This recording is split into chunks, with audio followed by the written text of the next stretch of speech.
Jumat 9 September 2022, dosen jurusan Ilmu Kelautan Universitas Bangka Belitung memaparkan dan menampilkan produk dalam monitoring dan evaluasi kegiatan pengabdian masyarakat di Kelurahan Air Jukung, Kecamatan Belinyu, Kabupaten Bangka. Kegiatan ini juga dihadiri oleh Kepala Lembaga Penelitian dan Pengabdian kepada Masyarakat Universitas Bangka Belitung, Nanang Wahyudi SEMM, Dekan Fakultas Pertanian, Perikanan dan Biologi Universitas Bangka Belitung, Riwan Kusmiadi STP MSI, dosen-dosen dari jurusan Ilmu Kelautan, staf jurusan Ilmu Kelautan, staf LPPM Universitas Bangka Belitung, masyarakat, serta para guru dan siswa dari SD Negeri 2 Belinyu. Monef ini dilakukan pada 3 kegiatan pengabdian masyarakat, yaitu pengabdian masyarakat tingkat jurusan, pengabdian masyarakat tingkat fakultas, dan pengabdian masyarakat tingkat universitas. Selamat siang, hari ini kita berkunjung ke Air Jukung, desa di mana tempat kami melakukan kegiatan pengabdian. Kami dari Ilmu Kelautan Universitas Bangka Belitung. Yang ada di belakang kami itu adalah kolam yang di dalamnya ada ikan ketang-ketang. Pengabdian tahun ini temanya adalah budidaya ikan ketang-ketang. Pendanaan dari Universitas Bangka Belitung, skema pengabdian kepada masyarakat tingkat universitas. Saya Eva Utami dan tim Aditya Pamungkas, Agung Priyambada, Pak Wahid dan teman-teman Ilmu Kelautan hari ini berkunjung dengan tim LPPM untuk melakukan monitoring dan evaluasi. Bismillahirrahmanirrahim. Assalamualaikum warahmatullahi wabarakatuh. Alhamdulillah hari ini saya bisa berkunjung langsung ke tempat pengabdian salah satu dosen Universitas Bangka Belitung, dan alhamdulillah telah didampingi oleh ketua tim pengabdi ya Bu Eva Utami. Sahabat semuanya, dengan melihat secara langsung pengabdian kita bisa melihat ya anggaran ataupun dukungan dari Universitas Bangka Belitung dalam mendukung program-program pengabdian di masyarakat, khususnya di Desa Air Jukung. Seperti kita lihat di belakang sudah ada kolam ya, di mana diisi ikan ketang-ketang. Nah, ikan ketang-ketang ini apa? Nanti akan kita lebih lanjut perdalam. Tentunya ini hasil pengabdian dari dosen FPB Universitas Bangka Belitung. Terima kasih. Demikian, wassalamualaikum warahmatullahi wabarakatuh. Kegiatan pertama pengabdian masyarakat tingkat jurusan yang mengembangkan teknologi udang faname dengan menggunakan sistem tradisional plus. Pengabdian ini bekerja sama dengan kelompok pembudidaya ikan perpat permai di Kelurahan Air Jukung. Bismillahirrahmanirrahim. Assalamualaikum warahmatullahi wabarakatuh. Teman-teman semua, hari ini kita ada di desa Air Jukung. Air Jukung ya? Air Jukung. Ya, ini adalah kita meninjau kegiatan pengabdian masyarakat dari dosen-dosen Ilmu Kelautan, Fakultas Pertanian, Perikanan, dan Biologi.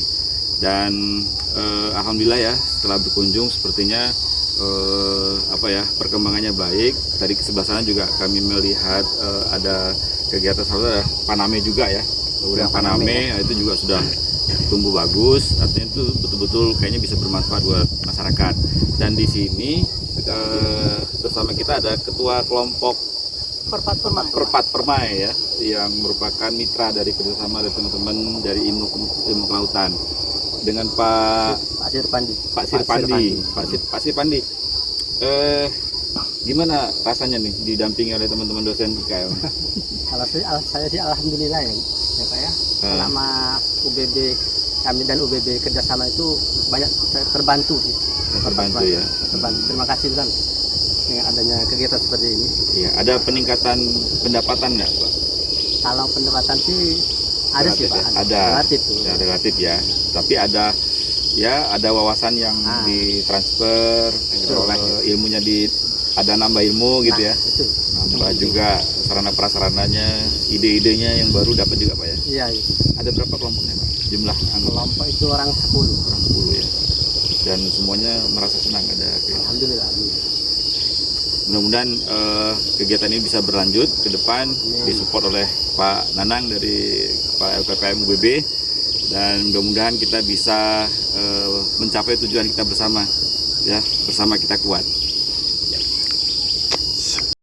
Kegiatan kedua dalam pengabdian masyarakat tingkat fakultas ini mengambil tema pembuatan berbagai produk olahan mangrove sebagai produk unggulan.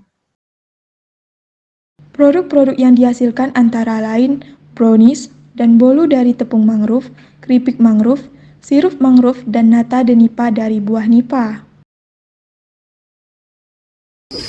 Wah, di pinggir hutan mangrove bukan ya, menikmati hasil dari produk dari mangrove untuk pangan. Nah, di sini yang melakukan kegiatan pengabdian ini adalah Bu Irma dan teman-teman dari IKL ya. Nah, kita tanya-tanya nih, Bu Ir, gimana nih kegiatannya, apa aja nih? Ya, terima kasih sebelumnya Pak Dekan. Ini ada kegiatan pengabdian kami yang sama Bapak Andi Kustoni. Jadi kita memang konsennya ke bagaimana cara mengolah produk olahan mangrove di produk pangan gitu ya. Nah, ini yang sudah kami sosialisasikan di tahun ini, hasilnya itu banyak ya Pak ya. Ada sirup mangrove yang berasal dari Buela, tapi sebelumnya juga ada sirup mangrove dari Buela ya, jenis perpat kalau di sini. Nah, itu sudah berhasil kami lakukan kemarin sosialisasi dan sudah kebetulan stoknya sudah habis Pak ya. Laris-laris berarti ya? Display di sini gitu. Masih konsumsi kelompok permai saja, belum dijual begitu Pak. Karena ini kan rencananya saat ini mau didisplay sekalian organoleptik begitu. Gimana gitu, kalau misalnya oke, nah nanti kami akan lanjut masukin ke marketplace gitu. Jadi kami bantu nanti Pak Acu untuk mendaftarkannya di ShopeePay misalnya, ShopeePay, marketplace Shopee gitu atau Tokopedia gitu. Nah, terus kemudian ada lagi produk makanan seperti brownies ya, namanya kalau kita bilangnya brownies mangrove ya, browmang sama bomang. Bomang ini adalah bolu mangrove-nya, yang ini adalah brownies-nya. Nah, kalau mangrove apanya yang diambil? Tepungnya. Jadi kita menggunakan substitusi dari tepung mangrove jenis Bruguera gymnoriza atau kalau di sini namanya tongke. Gitu. Dan buat tepungnya ada di sini? Ada tepungnya. Ini yang sudah kita berhasil kita lakukan. Ini dari biji mangrove-nya? Dari buahnya, kebetulan kita ada displaynya contoh tadi. Pak Acu, tongke ada ya tadi? Jadi dari buah mangrove bisa dibuat tepung. Ya, betul. Nah, ini namanya Bruguera gymnoriza. Jadi propagolnya agak sedikit panjang ya, di sini kaliksnya itu seperti begini berwarna merah. Untuk dapat 1 kilo berapa banyak? Banyak banget. Kalau kemarin itu sekitar sebakul besar ya Pak ya. Nah, kita kemarin setiap display Pak Acu akan menyediakan sebakul besar untuk jenis ini. Kemarin Nipa juga sama beberapa produk lain gitu. Namun yang berhasil itu baru ini yang kami coba gitu, yang kami displaykan pada saat sekarang. Keunggulannya apa nih? Keunggulannya. Nah, ini agak sedikit berbeda dengan tepung gandum ya Pak ya. Karena sudah kita coba juga ketika dibuat kue, dia karena teksturnya kasar, itu membentuk padatan yang kuat. Jadi dia kayak mengikat air dan gula sangat cepat, sangat kuat gitu. Teksturnya kasar. Jadi ketika dibuat roti, kalau kita lihatnya agak bantat gitu ya. Tapi sebenarnya memang modelnya seperti itu. Jadi teksturnya agak seperti brownies. Ya, brownies pada umumnya begitu. Nah, jadi agak kalau saya bilang itu cukup berpotensi, tapi ya kurang recommended ya kalau misalnya untuk digunakan semuanya. Jadi boleh disubstitusi, maksudnya ditambah, dicampur sebagai campuran, betul. Bukan hanya ininya semua gitu Pak. Kalau misalnya 300 gram. Nutrisinya apa andalannya di sini? Ini kalau diteliti, kalau kandungan ininya belum diteliti Pak ya, yang di dalamnya cuma kandungan ininya. Nah, ini biasanya kandungan glukosanya tinggi. Terus kemudian ada beberapa penelitian glukosanya tinggi, terus flavonoidnya juga banyak gitu. Cuman setelah dijadikan ini belum tahu kita kandungan kimianya sudah hilang atau tidak, karena pada saat proses pengolahan ini kita menggunakan abu gosok juga Pak untuk menghilangkan kandungan tanin sama cyanidanya. Kalau di daerah Blingi itu kan karena daerah penambangan, kita khawatirnya kandungan H2S atau cyanidanya tinggi. Tinggi mana dengan singkong? Oh, nah itu belum diteliti Belum lebih tahu lanjut juga ya. perbandingannya yang mana yang lebih tinggi begitu. Tapi takutnya ada gitu. Makanya untuk menghindari atau mengantisipasi ini kita gunakan abu gosok untuk Biasanya meminimalisir dengan kandungan perebusan cyanida. cyanida juga bisa. Iya, kebetulan direbus juga ini Pak.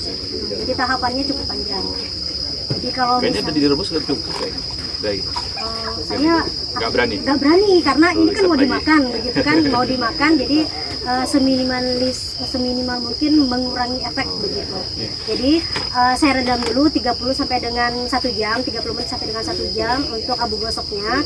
Jadi abu gosoknya itu kira-kira 30%. Kalau sebakul itu kan kira-kira sekitar 15 kilo atau 20 kilo ya. Nah, itu saya 30%-nya aja dari berat buah gitu. Untuk dimasukin abu gosok, tapi jangan lama gitu.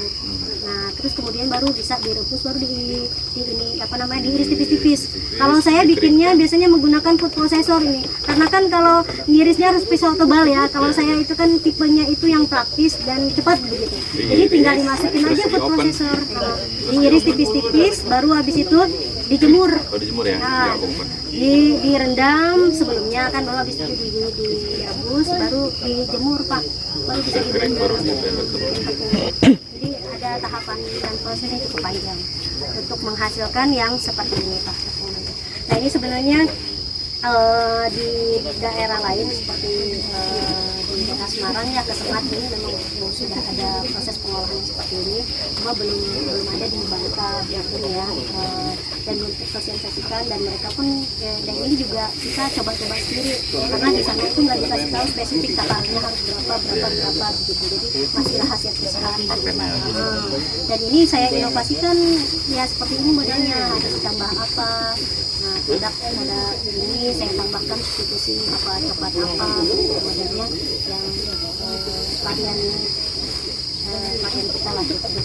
Baik, berarti mangrove ini betul-betul bisa dimanfaatkan untuk meningkatkan kesejahteraan masyarakat dari sisi lingkungannya. Dengan mangrove kita bisa menjaga ekosistem lautnya, kemudian selain ikan dan lain-lainnya, kepiting sekarang bisa nahan abrasi, juga bisa untuk pangan juga ya, pangan juga.